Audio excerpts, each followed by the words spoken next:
A warm welcome to Module 6 of our series on parallel and intersecting lines. Today we are going to explore alternate angles.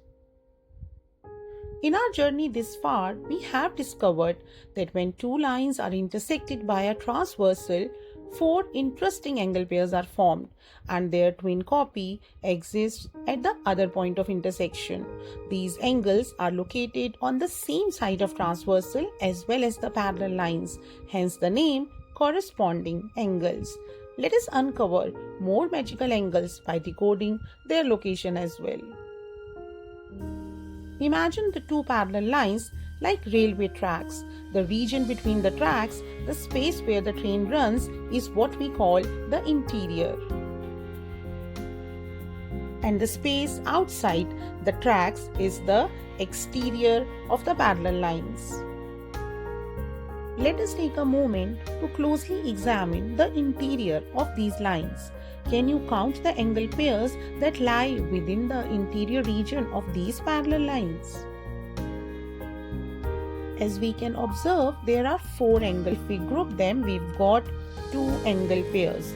These two angle pairs that lie inside the two lines are called the interior angles. Let us articulate the relationship between these interior angles. Can you detect a pattern among them? The angles that lie across from each other on the opposite sides of transversal, they are equal in measure. Let us look at the other pair also. Yes, they are equal. These angles that lie on the opposite side of the transversal, or if we may call alternate side of transversal, are equal if the lines are parallel. Hence, these angles are called alternate interior angles. Now that we have identified and understood the concept of alternate interior angles, let us put our understanding together. Firstly, the location. These angles lie on the opposite sides of the transversal, that means on the alternate side, hence the term alternate.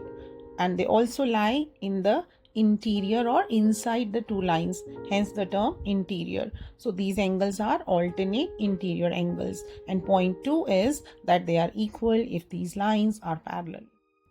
In our journey to understand alternate angles, there is one important observation that we cannot ignore. So we have taken angles 1, 2, 3 and 4 and arranged them sequentially around the point of intersection. As we know, alternate means skipping one in between or every other. For example, we say alternate days we carry our books to school or so on. So basically alternate means when we skip one. So will the alternate angles change if we change our direction, for example, from clockwise to anti-clockwise? So let us begin at angle 1. Let us begin at angle 1, cross angle 4 and we reach angle 3. This is the clockwise direction. But will the things change if we change our direction? Right now, angle 1 has been found equal to angle 3 because they are alternate interior angles. Let us now go in the anti-clockwise direction, starting from angle 1, skipping angle 2, and then again we are reaching angle 3. That means the direction of movement does not alter the alternate interior angle pair.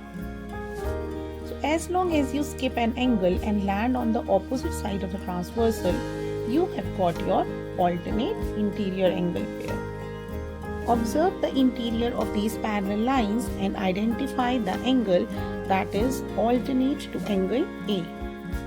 The angle that is sitting right across angle A on the other side of transversal is angle D. Hence, angle A is equal to angle D because the lines are parallel.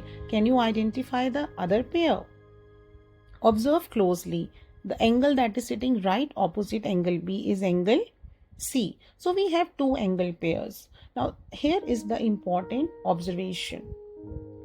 One angle pair will be acute and the other angle pair will be obtuse. That means if one angle, let's say angle A has been given to you as 60 degrees, not just you will be able to find angle D which is equal to 60 degrees, but also the other angle pair B and C, simply because these acute and obtuse angle pairs are supplements of each other. So you can simply subtract 180 and 60 to get 120 degrees. Hence the other angle pair B and C will be 120 degrees.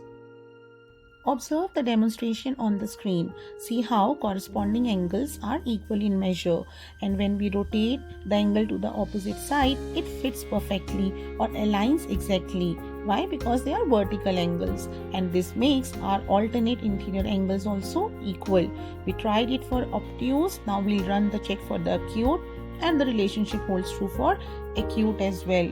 So now we must come to the conclusion. As discussed previously, the location is of essence while identifying the angle pairs. We know when a transversal intersects two parallel lines, it forms a total of 8 angles.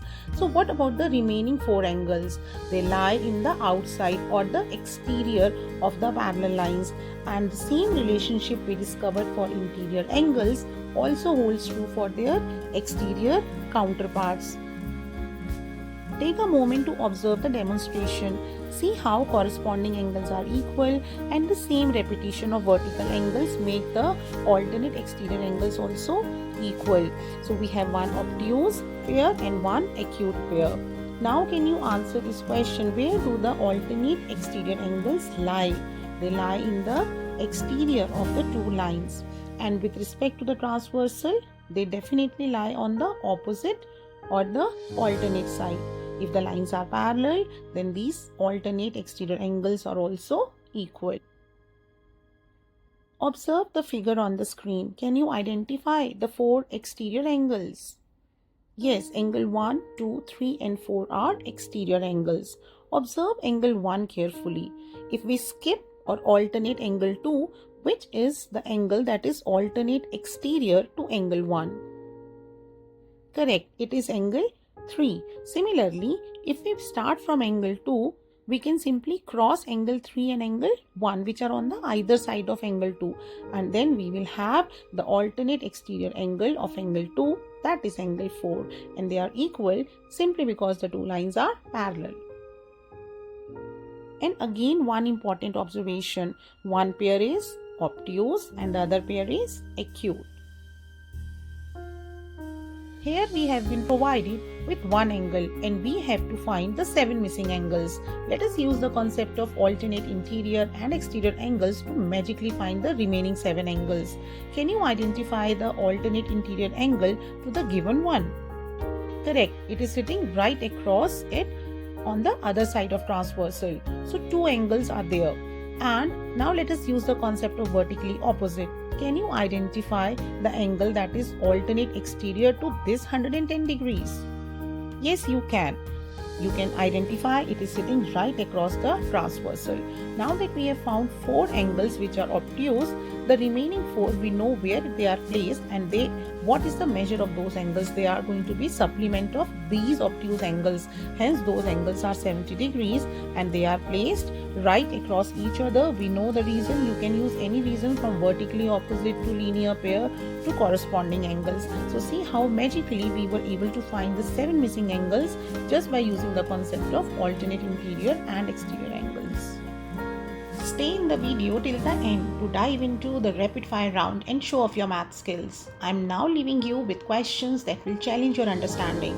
Put your pen to paper, music on or mute, whatever helps you focus. Take your time and let your math progress shine and reflect.